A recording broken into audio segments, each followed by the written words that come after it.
Wala jud ta nagdahom sa ato ang sitwasyon karon mga adlaw no nagilinyahan tagtaas na linya. Mao pangimuslan na lang po nato ni karon mintras nilaban pang panahon sa tuwa. Kay moabot ra man jud ang panahon na dili ra kita ang musaka aning kalibutan. Mao nang mintras ni dapig pang panahon sa tuwa. Mao nang i-grab opportunity lang sa tani karon mintras wala pa tay tarong na sitwasyon. Sino murag taas na jud kaya atong linya. Mao na jud ing sitwasyon na mangita na jud tag pwesto para ma-plaster o makadain-in na halos tanan mga gino ma-curious sila kung unsa jud ang gilinyahan ug taas diri dapita. Nag-isig tabangay na lang po mi diri no para madali po ang taas na linya. Grabe ka taas atong linya karon no. Mostly aning uban no nagbalik-balik na lang po sila palit no kay lami man daw kuno ang sisig ni Junel. Tama sa ato ang ipang interview na to karong adlaw kung unsa jud ini kasulti nila sa sisig ni Junel karon.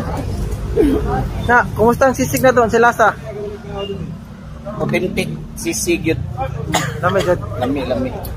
Hang lang, hangay. Dili lang siya atong gi-interview karong adlaw no napay usa. Sa mga bakya, sa kasulti ang sisig na to, sir. Lami kayo. Lami jud. Hang lang. Pati yapon. Sige, salamat.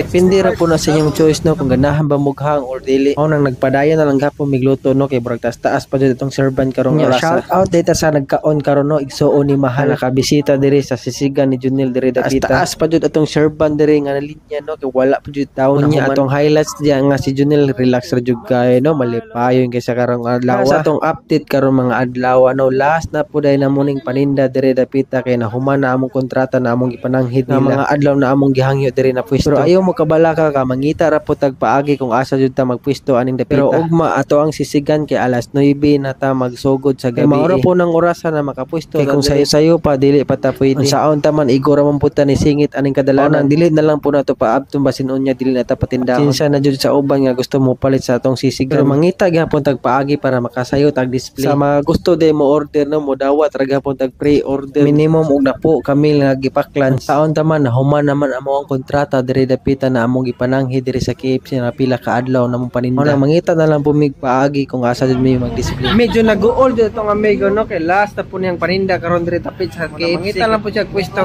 ugma kung asa jud siya dapita niya. Mag-update na lang po ko karon or ugma siguro para sa atong sisig. Ato siyang pangutanon kung maninda pa ba siya ugma. Kuya, mo tutanan dito. Maninda pa ka ugma Junel? Paas lang sa ta. Ano man? Kita ko tag-pisto. Sa mangita pa pwesto ugma day. Ah. Pero saktong oras na to maninda. Maninda ko ugma Andres ra. Andres. Highway dala. Andres. Pero diri day. Sa iligan. Alas 9. Maninda ko dire. Sa maninda ra kuno siya alas 9 guys sa gabi pero wala natin alas 7 hantod kuan. Ari ka po pisto. Ah, pero dili. Salamat sa inyong daghan suporta sa mua. Thank